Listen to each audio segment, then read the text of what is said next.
Bueno, tomamos ahora el problema 10.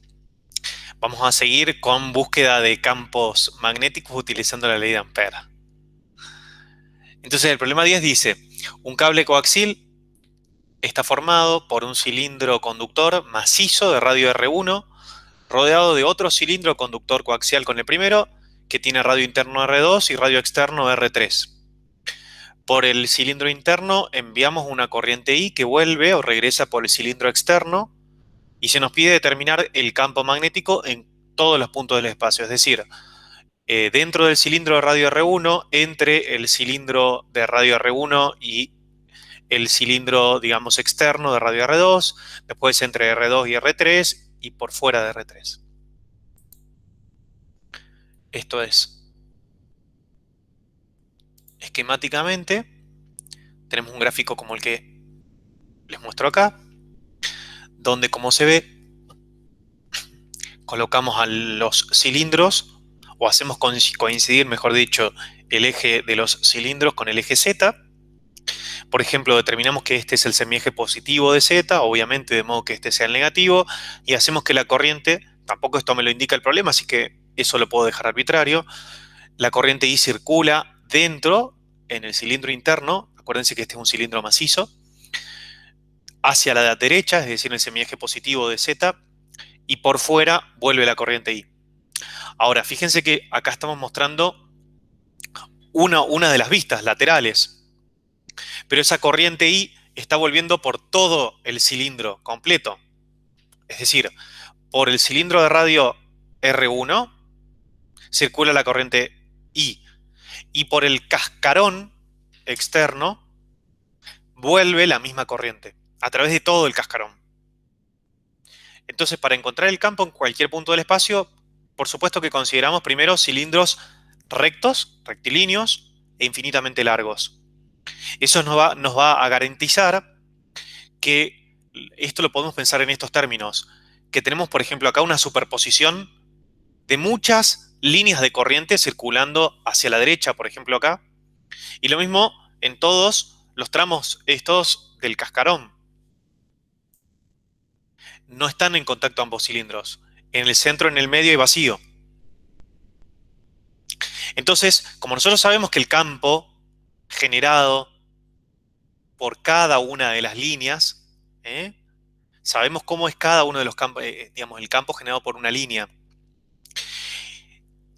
Si empezamos a aplicar principio de superposición y pensamos en la línea que pasa exactamente primero por el centro, y luego pensamos en alrededor del centro, trazamos como, a ver, si lo vemos de perfil, primero pensamos una línea que va por el centro, y luego trazamos una circunferencia y pensamos líneas que van hacia adentro por cada uno de estos puntos, ¿sí? Infinitas líneas hacia adentro. Y empezamos a ver cómo se van a compensar los campos. Lo que encontramos es que en cada punto del espacio, tanto dentro como acá, como acá, como acá, vamos a ver cuál es la dirección y el sentido del campo magnético. El campo magnético que tendríamos en todos los casos, si este es el eje Z, ustedes recuerdan de lo que vimos, de lo que vieron en cálculo 2 o de lo que vimos en los talleres. Si este es el eje Z, entonces tengo un eje X y un eje Y, por ejemplo, un plano perpendicular que contendría a los versores I y J o a los versores de coordenadas cilíndricas ρ y φ. Entonces, nosotros sabemos que el campo magnético en cualquiera de estas regiones, por estar distribuida uniformemente la densidad de corriente, tanto acá adentro como acá y acá, va a ser formando como la dirección va a ser tangente a circunferencias en un plano normal al eje Z, cuyo eje o cuyo centro coincida con el eje del cilindro.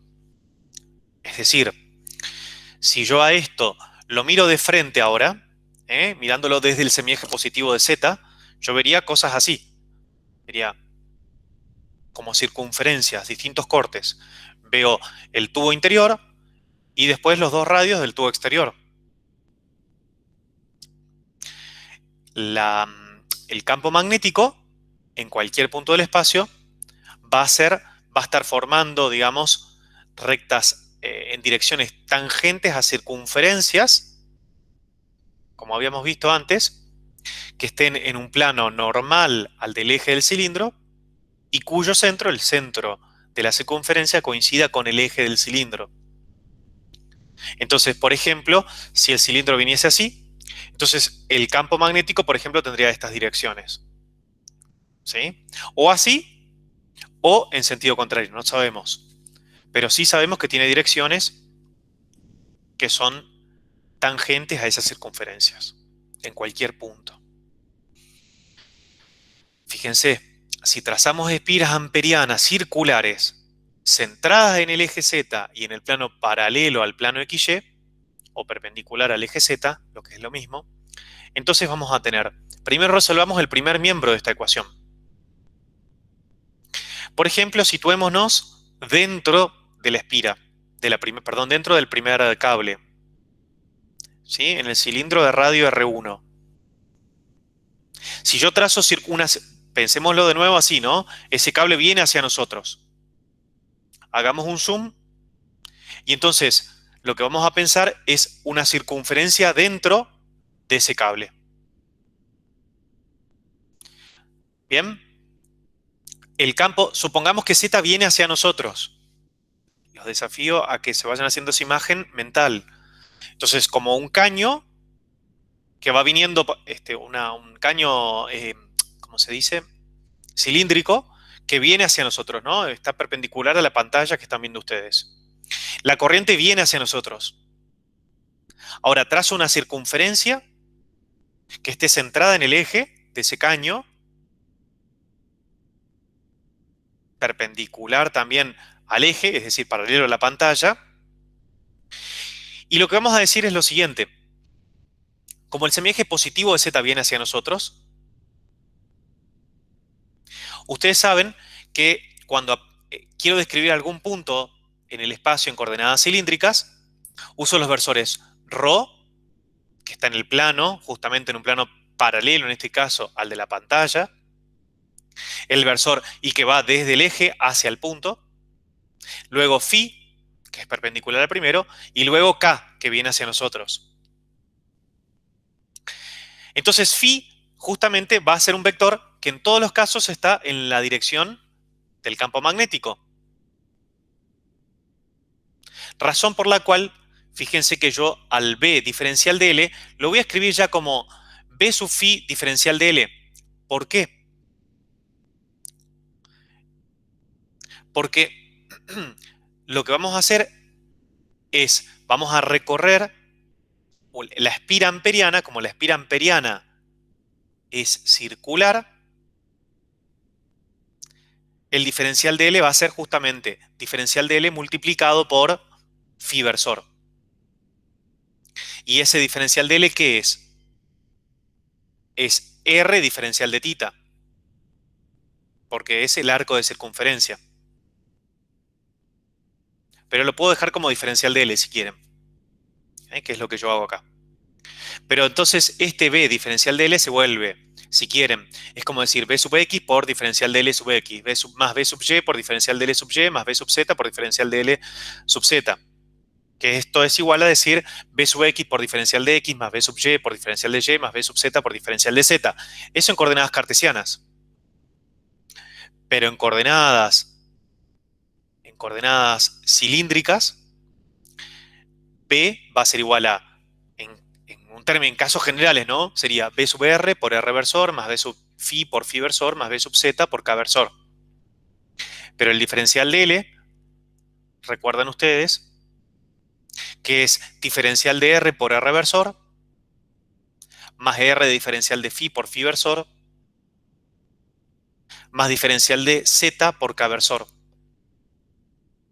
En nuestro caso, solo el diferencial de L va a ser el de una circunferencia, como estábamos describiendo en el plano XY.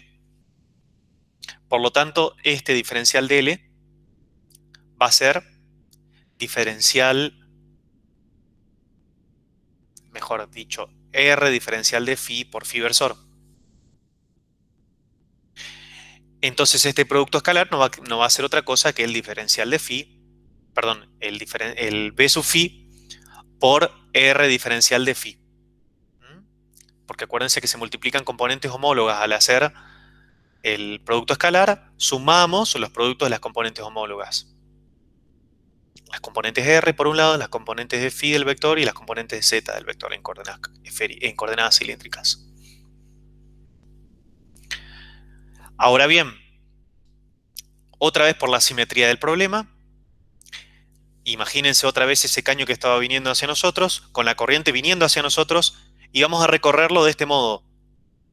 Vamos a recorrerlo, si ustedes miran su pantalla y hacen esto mismo que estoy por hacer yo, recórranlo en sentido antihorario. Es decir, la corriente viene hacia nosotros, ¿ok? Yo trazo este círculo, que es paralelo a la pantalla, por dentro del caño que está atravesando la pantalla, que es por donde viene la corriente hacia nosotros, y vamos a recorrer esa espira en sentido antihorario, en sentido contrario al que recorren las agujas del reloj. Ahora, si la corriente viene hacia nosotros, la corriente viene hacia nosotros, ¿eh? Fíjense que el campo, ya sabemos nosotros, que va a ir en el sentido en que me indiquen los dedos de la mano derecha, los que no son los dedos, el dedo pulgar. El dedo pulgar va con la corriente, los otros 4 dedos me indican el sentido del campo magnético en cada punto de esa circunferencia. ¿Bien?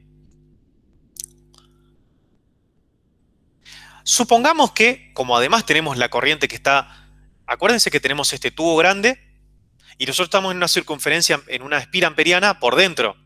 Entonces, encerramos parte de la corriente y hay una partecita de la corriente que no encerramos. Del tubo interior estoy hablando. Pero además hay toda una parte del tubo exterior que está por fuera, que no sabemos qué campo genera ahí adentro. Entonces, no sabemos en principio si el campo va a ser así o así. Por lo tanto, por eso dejamos este B sub phi sin signo. Este B sub phi. Si es positivo B sub phi, nuestro resultado final nos indica que seguiría este sentido, porque el phi versor va así. Entonces, si B sub phi es positivo, el vector campo va a tener ese sentido, esta dirección y sentido. Si B sub phi es negativo, quiere decir que va para el otro lado. Ahora, el diferencial de L que yo voy a recorrer, lo voy a hacer recorrer en ese sentido. Es decir, pongo mi dedo pulgar apuntando en el semieje positivo de Z y mis dedos de la mano derecha me van a indicar el sentido en el que está el phi versor positivo. Este es el versor K, viene hacia nosotros, porque estábamos diciendo que Z positivo viene hacia nosotros. Entonces los 4 dedos restantes me indican la dirección y sentido del versor phi. Ahora, yo estoy recorriendo así. Voy recorriendo así mi espira amperiana circular. En cada punto de esa circunferencia, B y diferencial de L son paralelos y además B es constante, por eso sale fuera de la integral. ¿Qué me queda? La integral del diferencial de L.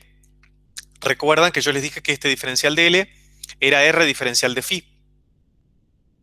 Y tengo que integrar para phi entre 0 y 2pi. Por lo tanto me queda R por 2pi. Pero también lo puedo pensar simplemente como el diferencial de L, que es sumar todos los diferenciales de L, pedacitos de la circunferencia, la longitud de cada pedacito de la circunferencia, de cada arco. Si sumo todo me da la circunferencia completa, el perímetro de la circunferencia, que es justamente 2πr. Por esto tengo 2πr acá.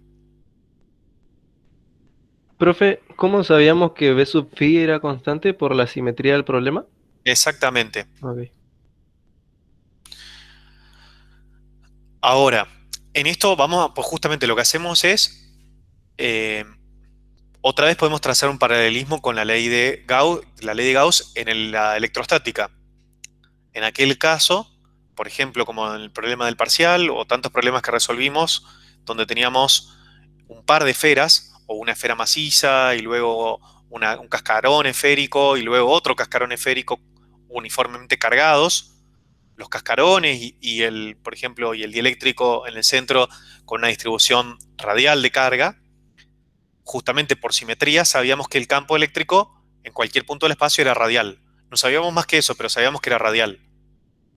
Y a partir de ahí construíamos con la ley de Gauss, encontrábamos la magnitud del campo eléctrico en cualquier punto.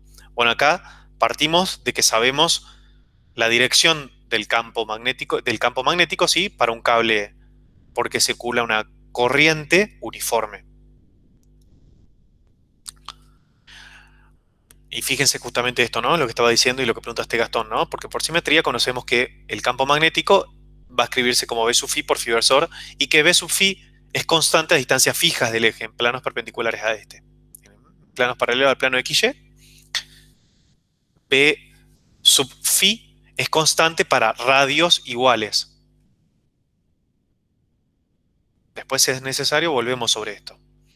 Ahora, esto mismo va a valer tanto adentro como en esta región, como en esta región, como en esta región. Es decir, si yo ahora busco la integral de campo en una espira amperiana, pero trazo una nueva circunferencia amperiana, que ahora mi circunferencia amperiana va a contener al caño completo, al caño interior completo por el que viene la corriente hacia nosotros. Ahora trazo una circunferencia que lo comprenda, pero que no comprenda a la parte exterior. Es decir, estamos en esta región acá. Fíjense que otra vez, ¿qué va a pasar? El producto escalar va a volver a ser este producto escalar, porque otra vez el campo está en esta dirección solamente, entonces como recorro el diferencial de L y cada diferencial de L, cada uno de estos vectores tiene en la misma dirección que el campo magnético, puede tener igual o distinto sentido, pero tiene la misma dirección.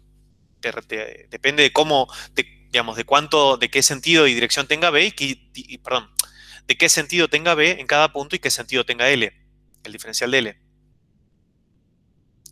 Como esto yo lo elijo arbitrariamente, entonces este producto escalar puede ser positivo o puede ser negativo. Depende del diferencial de L que yo elija. Porque acuérdense que fijando el sentido del diferencial de L, yo fijo el diferencial de A. Y eso va a hacer que no haya ambigüedades en los signos finales. Pero volviendo sobre esto, entonces tengo esta integral del B sub phi por diferencial de L. Otra vez, como son círculos cuyo centro coincide con el eje del cilindro y en planos perpendiculares al eje, entonces a iguales distancias del eje, el campo magnético es el mismo. En toda esa circunferencia amperiana, este campo es el mismo, por eso sale fuera de la integral. Son circunferencias y por lo tanto esta integral de la circunferencia vale 2πr. O sea que lo que va a ir cambiando es el radio de las circunferencias. Acá voy a tener un radio menor a R1, acá un radio entre R1 y R2, acá uno entre R2 y R3 y afuera mayor a R3. ¿Me siguen o quieren que lo grafiquemos de perfil? Y si lo graficaría sería mejor, me parece. Bueno, vamos a graficarlo.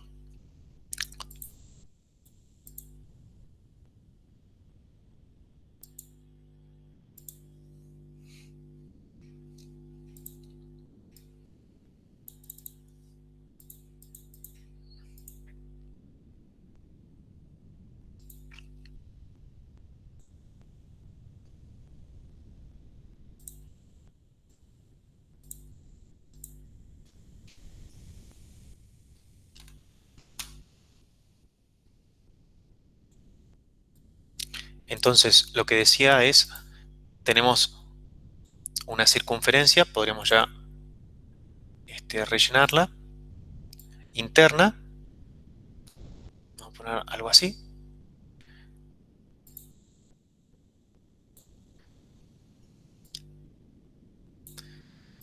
Luego tenemos esta circunferencia. hacer algo más grande. Algo así.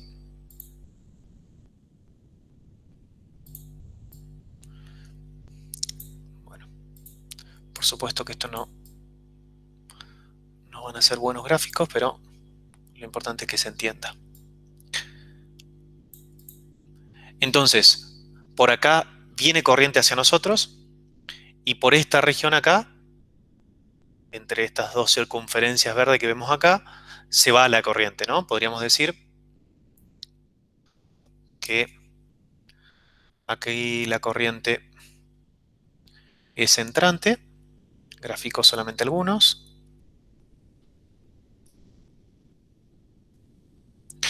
Y en esta región la corriente es saliente.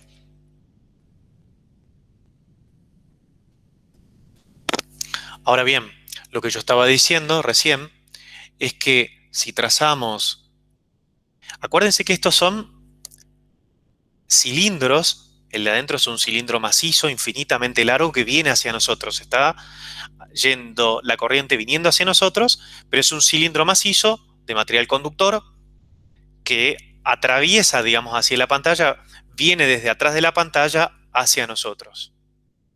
Entonces, si yo trazo una pequeña circunferencia, o vamos a hacer otra, algo así, y la coloco adentro, ese es el primer caso del que estamos hablando hace un rato. Ahora, el caso que yo estaba mencionando recién era otro. Vamos a agrandar un poquito. Y es una espira amperiana, como esta gris que tenemos ahora, donde, a ver, lo que nosotros sabemos es que el campo magnético, no sabemos en qué sentido va, ¿no? Pero sabemos que siempre es tangente, no sabemos si va así o en sentido contrario, pero sí sabemos que la dirección es esta, el campo magnético en cada punto de esta espira amperiana. ¿Sí? Esto que está acá es el campo magnético, que es igual entonces a B sub phi por phi versor. Pero no sabemos si B sub phi es mayor a 0 o B sub phi es menor a 0. Eso no lo sabemos. Si fuese mayor, entonces tendría este sentido así como está acá. Si B sub phi es menor a 0, simplemente cambia el sentido. ¿Tiago, eso se ve ahora? Ahora, ¿por qué puse así? Porque si el eje Z, fíjense esto, Z viene hacia nosotros. Eso significa que en coordenadas cilíndricas, si yo quiero describir algún punto, voy a necesitar el versor ρ y el versor phi. Voy a ponerlo así. De algún punto, ¿no? Acuérdense que esto es ρ versor y esto es phi versor, que es lo que yo les estaba diciendo hoy. El versor phi siempre es perpendicular al eje Z, pero si Z es, por ejemplo, como acá, saliente, entonces lo pongo en el sentido de mi dedo pulgar y mis 4 dedos restantes me indican el sentido de phi versor. Por eso, fíjense cómo está el campo en términos generales. B es B sub phi por phi versor. Si B sub phi me da negativo, significa que está en contra, si se quiere, del sentido de phi versor. En el sentido opuesto, pero en la misma dirección. Ahora, el diferencial de L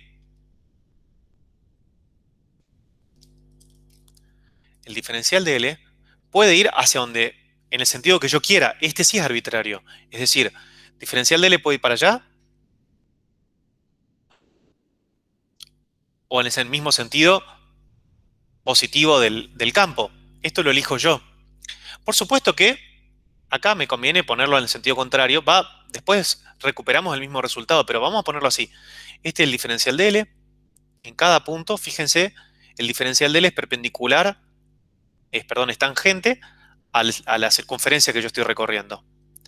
Entonces, estos vectores azules son los diferenciales de L. Fíjense que para toda esta espira amperiana, B y diferencial de L son paralelos. Esto hace que B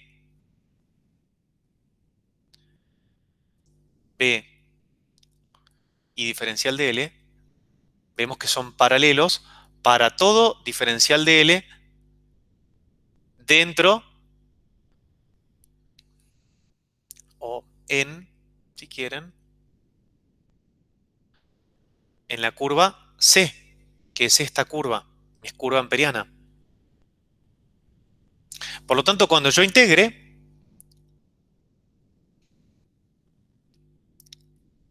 B diferencial de L, lo que voy a tener es justamente que como son paralelos para todos los diferenciales de L dentro de esta curva, entonces esto no va a ser otra cosa que B sub phi diferencial de L. Y este diferencial de L no es otra cosa que R por diferencial de phi, donde R es la distancia desde el origen hasta digamos, el radio de la espira amperiana. Eso es R. Entonces acá, como además el campo magnético tiene la misma magnitud en cada punto de esta espira, sale fuera de la integral y me queda la integral de R diferencial de phi entre 0 y 2pi. Y esto ustedes saben muy bien que va a terminar siendo B sub phi por 2pi por R. Entonces, el primer miembro de la ecuación de la ley de Gauss va a dar B sub phi por 2pi R. Y es lo que obtuvimos para acá adentro, para esta circunferencia, obtenemos lo mismo para esta, y vamos a obtener lo mismo para acá y lo mismo para afuera. En los 4 casos, la expresión de esta integral va a ser esta. Por supuesto que lo que va a cambiar es el valor del campo, de la magnitud del campo, y el valor de R. R va a ser el radio, puede ser este, puede ser este, puede ser este o puede ser este, según en qué región estemos, y obviamente que el campo también va a cambiar. Sí, Lautaro. Profe, ¿por qué no sabemos el signo del campo magnético? En principio, porque como tenemos eh, corriente, por ejemplo, pensemos en esta parte interna, sabemos que el campo magnético generado, vamos a pintarlo, por ejemplo, esto de rosado, que en esta región el campo magnético generado por toda esa zona donde circula corriente es un campo que va a tener esta dirección y sentido. Pero acuérdate que después también está toda esta región que podría generar un campo que no sabemos, en principio por eso lo dejamos como arbitrario, y está toda esta otra región que también genera un campo en cada uno de estos puntos. Por esa razón lo dejamos como arbitrario a ese signo, que después vamos a recuperar el signo correcto. Ok. Por superposición, entonces. Exactamente, o sea, nosotros sabemos que es la superposición del campo generado por lo que está acá adentro, o sea que el campo acá, en cada punto de esta espira amperiana, va a ser una superposición del campo generado por la corriente que circula por acá, la corriente que circula por acá y la corriente que circula por acá, que todas tienen la misma dirección, pero pueden tener sentidos opuestos. La suma de todas ellas, sabemos cuál es la dirección, que es la dirección del phi versor, pero no sabemos el sentido. Entonces lo dejamos abierto a eso. Gastón. Hay algo que me está molestando un montón, profe, y es que eh, la integral esta sobre este contorno, digamos que más o menos ya sabemos cuál es, Y entre R1 y R2 va a ser también siempre la misma. R1 es esto que está acá. R1 es el R del celeste Por eso. y R2 es la cara interior del cilindro. Eso. Por eso. Sería esta espira amperiana pintada con gris. Sí, sí, esa. Entonces, si yo quisiera trazar dos espiras distintas, pero una de un radio menor que el otro, tendría, digamos, la misma ecuación. Espérame, ahí no te seguí. Es una igual a esta, pero un poquito más grande, por ejemplo. Sí. Pero siempre todavía ahí adentro. Siempre todavía hay adentro. Ajá. Eso es igual a Otra vez volveríamos a tener exactamente la misma expresión. expresión. Sí, sí, sí. El B sub i sería ser distinto, podría ser igual o no. Después vamos a ver que es Y el R distinto. también es distinto. Y el R sí o sí es distinto. Y del otro lado de la igualdad es lo que me está molestando, lo que hay, que por eso me fui a mirar la teoría, porque no... Pero espérate que vos decís la parte del i encerrado. Claro, porque el I encerrado es el mismo, eso es lo que me está molestando. Bueno, ahora lo vamos a ver. Ahora lo vamos a ver justamente. Todavía no llegamos ahí, pero hacia ahí quiero ir. Espérenme que volvemos a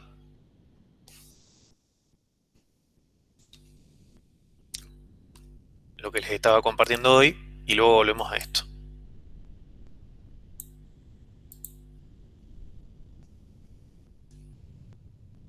Entonces estamos de acuerdo hasta acá con que el primer miembro en la ley de Ampère va a dar esto para las 4 regiones. Es decir, para circunferencias, o sea, para espiras amperianas circulares, en planos perpendiculares al eje Z y centradas en el eje del cilindro. Para las regiones con R menor a R1, entre R1 y R2, entre R2 y R3 y mayor a R3, es decir, las 4 regiones, que las muestro acá, adentro del cilindro celeste, entre el cilindro celeste y el verde, adentro del cilindro verde y afuera del cilindro, de los 2 cilindros, son 4 regiones, para todas vale esta expresión. Ahora vamos a concentrarnos en esto que estaba preguntando recién Gastón y pensemos qué pasa primero en la parte interna. Fíjense que acuérdense que acá adentro la corriente viene hacia nosotros. Queremos conocer ahora esto que está acá. Esto que está acá. Es decir, el segundo miembro de la ecuación de Ampère. Tenemos mu0 por la corriente encerrada por la espira. Entonces necesitamos hacer la corriente encerrada es esta que está acá. ¿Sí? Luego vamos a hacer mu0 multiplicado por eso. Pero lo que nos importa conocer es cuánta corriente encierra esa espira circular. Hacemos J, escalar diferencial de A. Fíjense que J va en la dirección y sentido en que circula la corriente. Es decir, es un vector que viene hacia nosotros. Asumimos que, porque el problema no nos dice otra cosa, que la distribución o la densidad de corriente es uniforme. Es decir, el vector J vale lo mismo en cada punto ahí adentro. Entonces lo que hacemos es J escalar diferencial de A. Y fíjense que nosotros habíamos hoy definido, miren esto, este es el eje X y este es el eje Y. Por lo tanto, el versor, esto es semejante al gráfico que yo estaba haciendo recién. El eje Z viene hacia nosotros, ¿no? Porque I versor por J versor da K versor. Hago el producto vectorial con la regla de la mano derecha, I por J y me da K saliendo. Por eso, este es X, este es Y y Z viene hacia nosotros. Ahora, si yo quiero describir, por ejemplo, algún punto, acá en este plano, tengo el versor R, el versor φ, que es perpendicular y en el sentido en que crece el ángulo φ, es decir, como alejándose del eje X. Y ese es el sentido que nosotros elegimos hoy para circular, ¿no? Este es el sentido, a A ver si puedo mostrarles.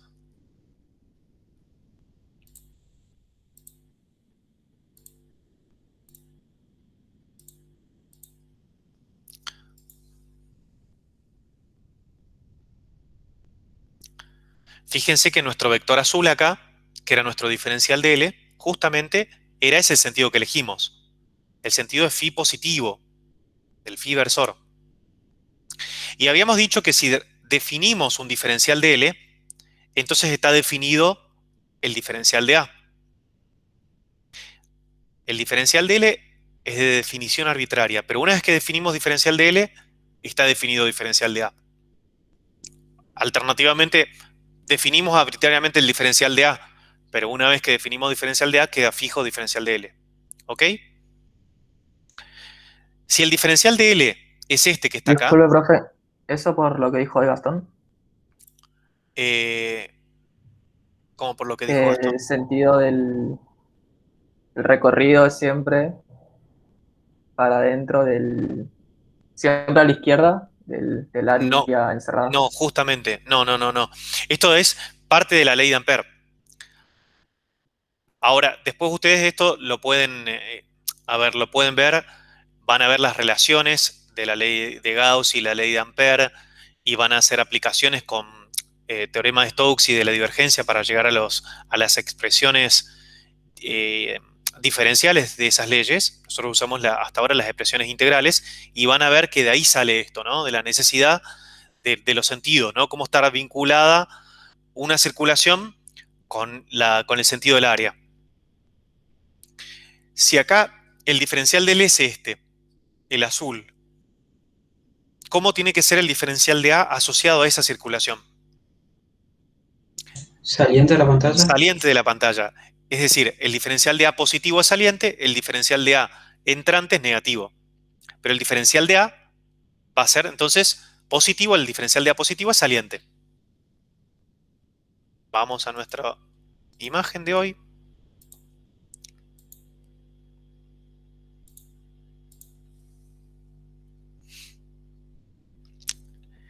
Y fíjense, entonces, para este caso, J es saliente. Eso yo no lo niego, digamos, eso yo ya lo definí. J es saliente, viene hacia nosotros. ¿Ok?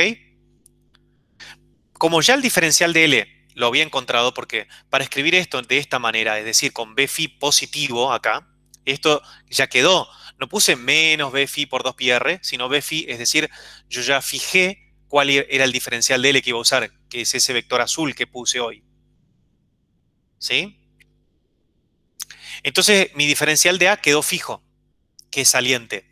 J y diferencial de A, ¿cómo son en esta espira amperiana? Ahí adentro de esta espira amperiana. ¿Cuál profe J dijo? Acá adentro, ¿cómo son J y diferencial de A? Colineales. Sí. Colineales por un lado, bien, y después tienen la misma dirección, significa eso, Y Y el sentido. mismo. y tiene el mismo sentido, porque J viene hacia nosotros y el diferencial de A dijimos que como el diferencial de L lo habíamos decidido recorrer en sentido antihorario, entonces el diferencial es saliente. Eso va a implicar que este producto, J y diferencial de A, tiene el mismo sentido. Entonces esto va a ser igual a módulo de J por diferencial de A. Ahora, J acá adentro es constante, por lo tanto sale fuera de la integral. Y me queda el área del diferencial la integral diferencial de área en esta superficie. ¿Qué es eso? El área del círculo. ¿Y cuánto vale? Sabemos todos que es pi por radio al cuadrado. Entonces, nos queda la corriente encerrada igual a J por pi por r cuadrado. Pero ¿cuánto vale J1? Bueno, yo sé que, vamos a agrandar un poco esto, yo sé que acá adentro, por todo el cable, circula la corriente I. ¿Sí? Entonces yo sé que J es I sobre pi por R1 al cuadrado. J es igual a la corriente total que atraviesa, si quieren, toda esta circunferencia, dividida el radio, perdón, el área transversal al cilindro, que es pi por R1 cuadrado. Entonces, J es I sobre pi por R cuadrado. ¿Esto me siguen? Bien, entonces ahora, esta es una de las partecitas más complicadas. Entonces ahora la corriente encerrada, que es J1 en módulo, es decir, esto, multiplicado por pi R cuadrado, me queda I sobre pi R1 cuadrado multiplicado por pi R cuadrado, se cancela pi con pi, me queda I multiplicado por R sobre R1 al cuadrado. Es decir, la corriente encerrada adentro, es decir, para R menores a R1, fíjense que es una porción de I. Cuando R es igual a R1, esto queda exactamente I. La corriente encerrada es exactamente I. Tiene sentido. Ahora viene el caso más sencillo, que es el que estaba planteando Gastón hoy hace un ratito. Profe, antes de que pase, Sí. me parecería interesante analizar qué hubiera pasado si tomábamos el diferencial de L para el otro lado, porque por ejemplo ahí tendrían sentidos opuestos y el primer no es término, ¿cómo es que se dice? Miembro. Miembro hubiera sido negativo porque tienen Ujú. sentidos opuestos. Lo digo rápido Sí. y después en todo caso volvemos, si no se entiende, lo repasamos al final, porque me estoy quedando corto de tiempo con la clase. Ok.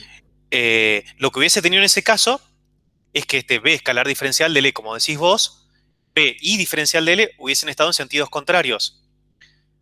¿Sí? Entonces este producto escalar se hubiese vuelto un producto escalar que tiene un signo menos.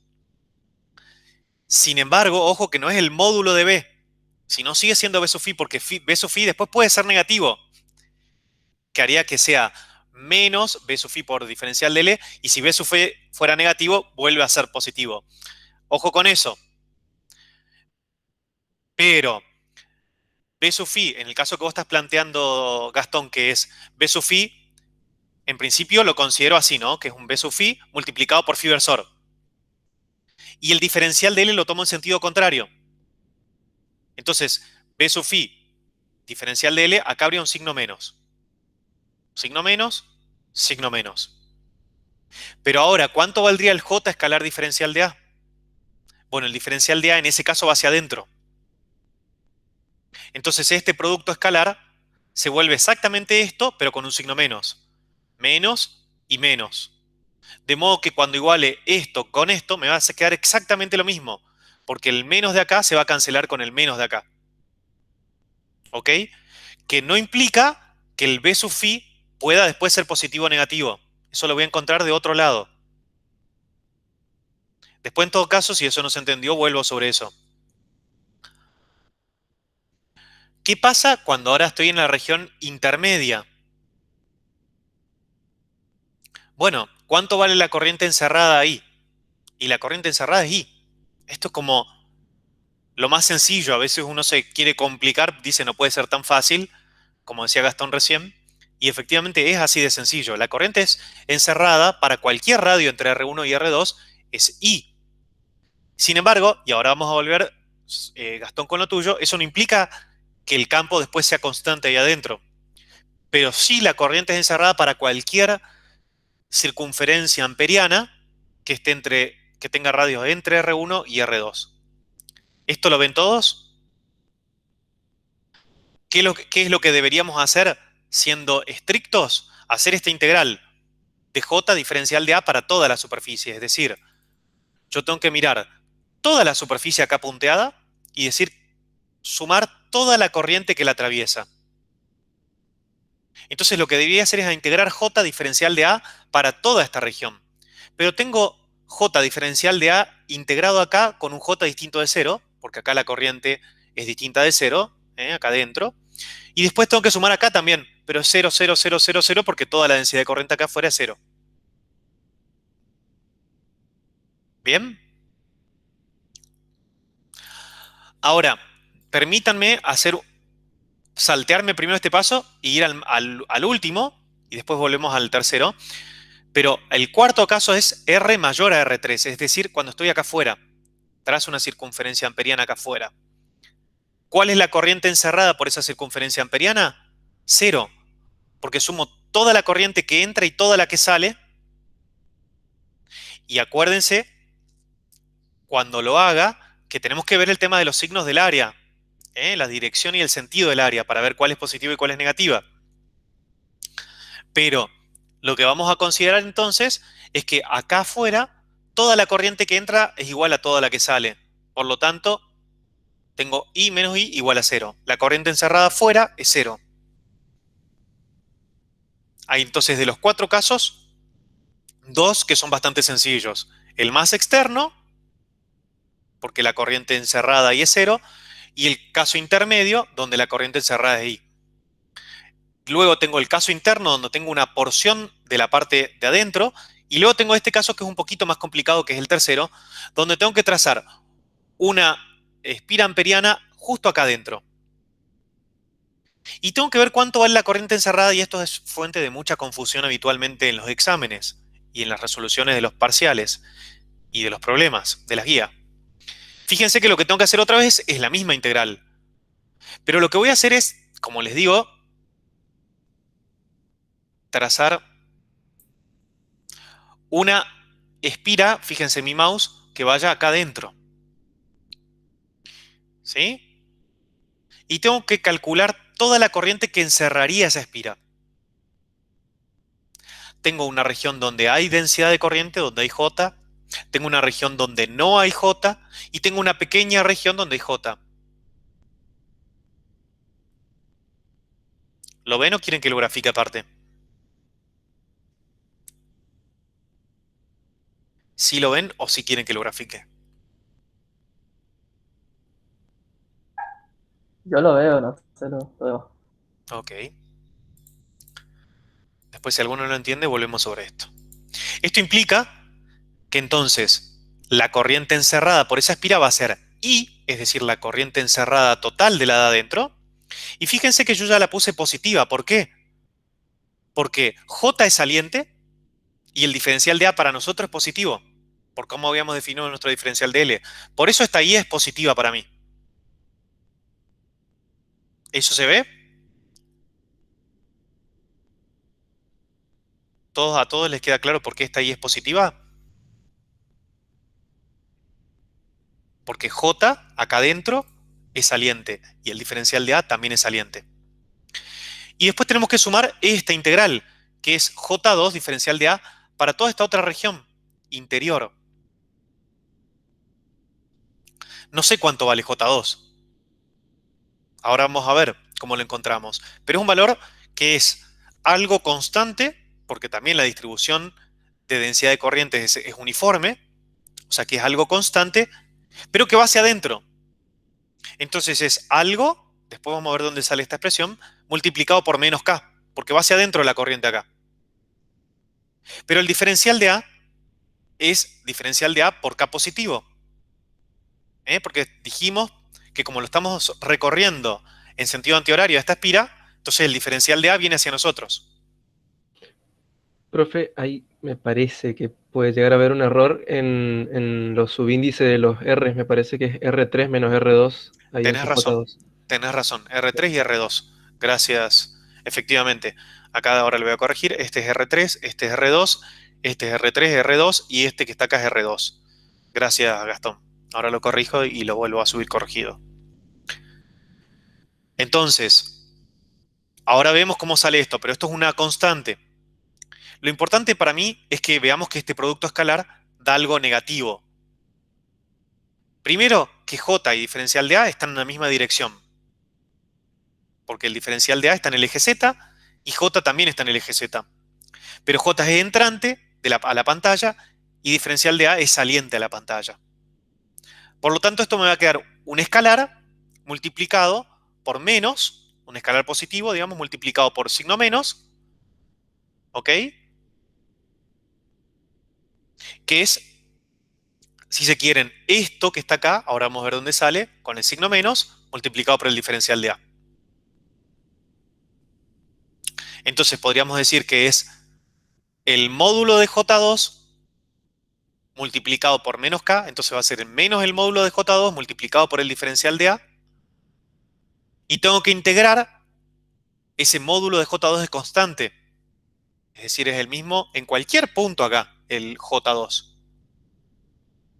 Porque la distribución o la densidad de corriente es constante. Ahora, ¿cuánto vale el área de un anillo? Ustedes pueden decir, uy, ¿cómo saco el área de un anillo? Bueno, hagan esto. Tomen el área de un círculo. Si ese círculo tiene radio R, ¿cuánto vale ese área? Pi r cuadrado. Pi por R cuadrado. Y réstenle, porque es lo que hacemos, el área de una circunferencia que tenga el mismo centro, pero un radio menor. Por ejemplo, R2. Entonces me queda pi por R cuadrado menos pi por R2 cuadrado. Queda pi por R cuadrado menos R2 cuadrado. Que es lo que debería quedar acá, que yo me equivoqué, y acá es un R2. Esta sería como el área de ese pequeño disco, de ese pequeño anillo que tiene radio externo R2 y radio interno R. Perdón, radio exterior R y radio interno R2. Es decir, R externo R minúscula, y radio interno R2, que es este radio. Por eso aparece esto que está acá. ¿Y cómo saco J? ¿Cómo saco el módulo de J, esto que está acá? Bueno, tengo que dividir la corriente total que atraviesa a toda esta porción, digamos, completa, ese casquete cilíndrico, dividido toda esa área. Y esa área justamente es pi por R3 al cuadrado menos R2 al cuadrado. Este es el módulo de J. Y de ahí sale, entonces, cuánto vale la corriente encerrada por esta región. Pero si bien esta es la parte más complicada, lo que se suelen olvidar es de que además hay que contar la corriente de adentro, que si quieren lo más simple. ¿Qué hago ahora? Bueno, seguimos un procedimiento similar al que seguíamos cuando utilizábamos la ley de Gauss y tengo que igualar primer miembro y segundo miembro de la ecuación de Ampère. Entonces, B sub phi por 2πr lo igualo a esto, que era para el caso de adentro. Para el segundo caso, acuérdense, esto es la corriente encerrada multiplicada por mu0. La corriente encerrada multiplicada por mu0, etcétera, para los 4 casos. Y luego despejo B sub phi. Fíjense cuánto me van quedando B sub phi. Me queda un B sub phi, otro B sub phi, otro B sub phi, otro B sub phi.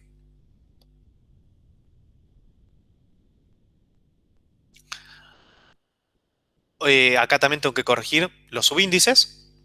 Esto déjenme que lo corrijo y después ustedes lo miran bien en los apuntes. Pero acuérdense que esta corriente I es una corriente positiva, por cómo había definido yo de entrada mi sistema de referencia. Por lo tanto, como esto es positivo, el radio siempre tiene que ser positivo, esto es positivo en este caso. Es decir, que el B sub phi,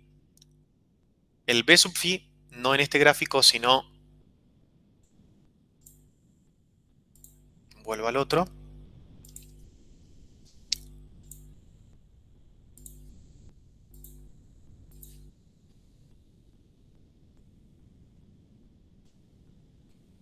Ahí se está viendo el gráfico. Fíjense, B es B sub phi por phi versor. Ahora, B sub phi es positivo. Significa que va a tener este mismo sentido que está acá, el campo.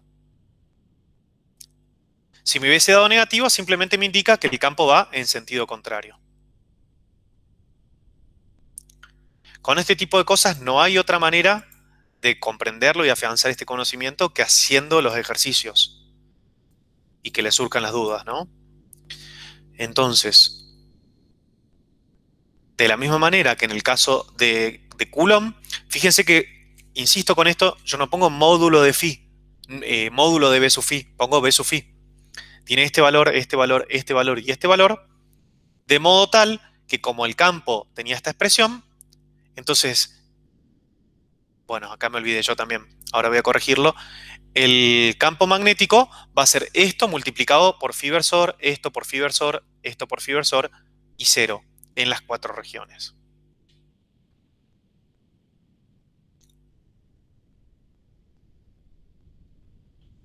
Profe, una conclusión que era lo que me molestaba mucho desde hoy, Ujú. es que me parece que es un poco más van a ladrar los perros. Bueno, ladre. Eh, espere. Yeah. Eh, el cilindro que está afuera no genera campo magnético adentro. Efectivamente. Me molestaba mucho ese cilindro porque decían, Efectivamente, pero en principio nosotros no nos lo quitamos de encima. Es lo mismo que hacemos cuando resolvíamos o buscábamos campos electrostáticos con Gauss y buscábamos tener, como les decía yo, por ejemplo, distintos casquetes esféricos. Nosotros en principio no decíamos necesariamente que el campo generado por la esfera de afuera adentro era cero. Decíamos que el casquete de afuera adentro si generaba un campo, ese campo tenía que ser radial. Y luego utilizando Gauss veíamos que era cero. Pero en principio decíamos que por simetría tenía que ser radial. Usando la ley de Coulomb, ese campo adentro de existir tiene que ser radial. Entonces tenía que ser un E sub R por R versor. Para el caso de esferas o casquetes esféricos, sí, casquetes esféricos. Ahora, después lo que veíamos con Gauss es que ese E sub R daba cero adentro. Lo mismo pasa acá. Nosotros en principio tenemos un cilindro y queremos ver cuánto, por ejemplo, imaginemos no solamente el casquete cilíndrico, el de afuera, ¿no? Y queremos ver el campo magnético que genera adentro ese casquete. Bueno, lo que sabemos en principio, por ley de Biot-Savart, es que el campo adentro también va a tener como este modo circular, ¿no? O sea, va a tener una dirección que es tangente a circunferencias cuyo centro coincide con el eje del cilindro y en un plano perpendicular al eje del cilindro. Sé que es un poco tedioso esto repetirlo así, pero es importante. Pero después, es decir, escrito en términos analíticos, sería B sub phi por phi versor. Por eso la matemática nos ayuda tanto, porque simplifica todo esto, ¿no? Que para ser preciso con el vocabulario es necesario decirlo con cosas extendidas, con texto extendido. Bueno, nos queda B igual a B sub phi por phi versor, y lo que vemos con la ley de Ampère es que ese B sub phi es cero adentro. Entonces eso que a vos te molestaba termina siendo un B sub phi igual a cero, digamos. También podés hacerlo por separado. Buscar solamente el casquete y ver cuánto es el campo adentro de un casquete. Entonces, en vez de tener este problema, plantearte primero otro problema donde solamente tengas, por ejemplo, esto que está en verde, no tengas nada de esto celeste y busques el campo magnético en esta región, perdón, en esta región interior, en esta región y en esta región. Luego resolves un problema donde esté solo el celeste y planteas por dentro y por fuera, y luego pegás si querés las dos soluciones y te tiene que dar, naturalmente, por principio de superposición, te tiene que dar esto. Con las correcciones del caso, que acuérdense que acá es R3, R2, acá es R3 y después faltan los versores. Ahora mismo voy a corregir eso.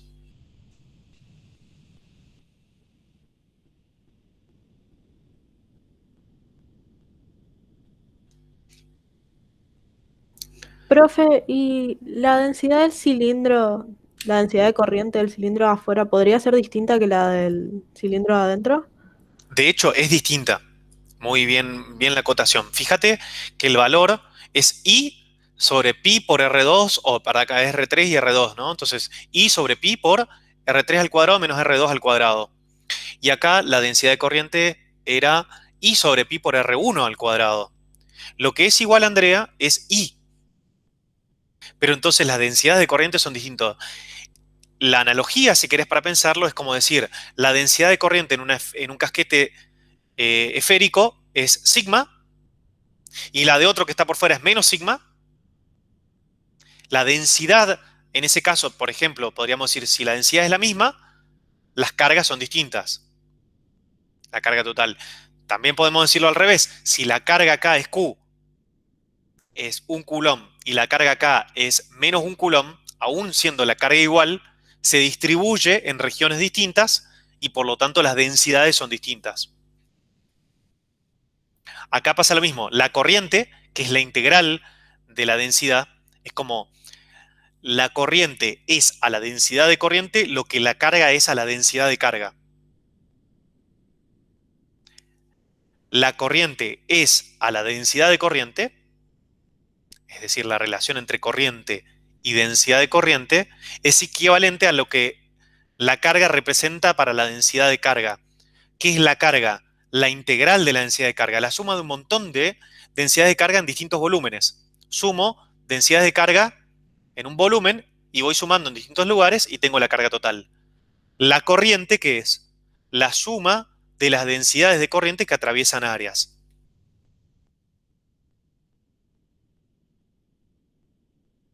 Si bien la corriente puede ser igual, dos corrientes pueden ser iguales, eso no implica que las densidades de corriente sean iguales.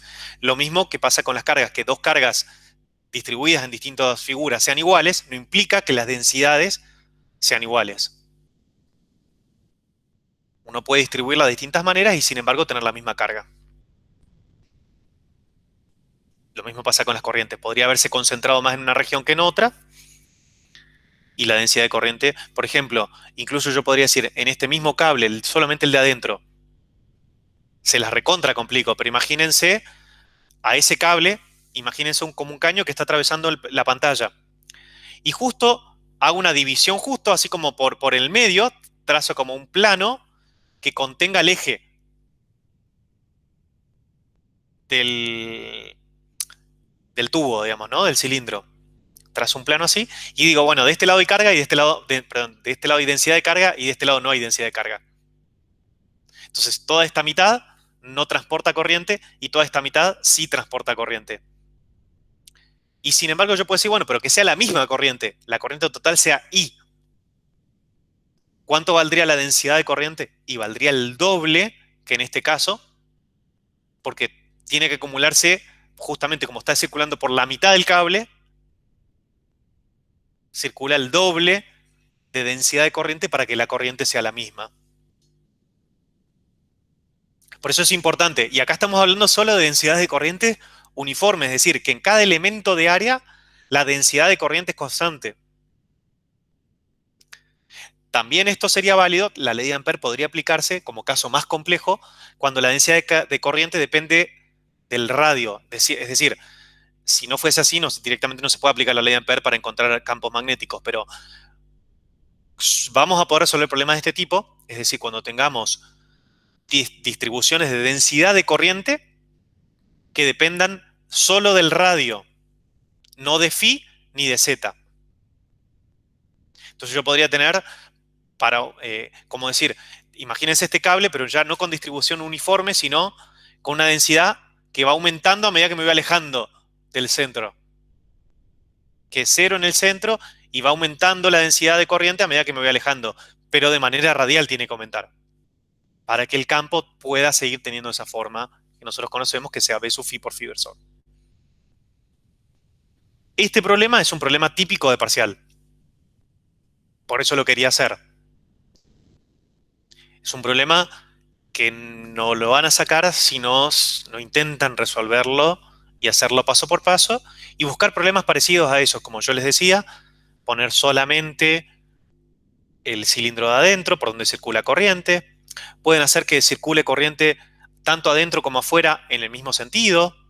Pueden decir que tengan I1 e I2. Jueguen un poco con esto, pongan solamente el de afuera. Y van encontrando distintos tipos de expresiones para distintos problemas que, aunque sean similares, no son exactamente iguales a este. Esa es mi sugerencia. Yo corto por acá la grabación porque se nos hizo la hora.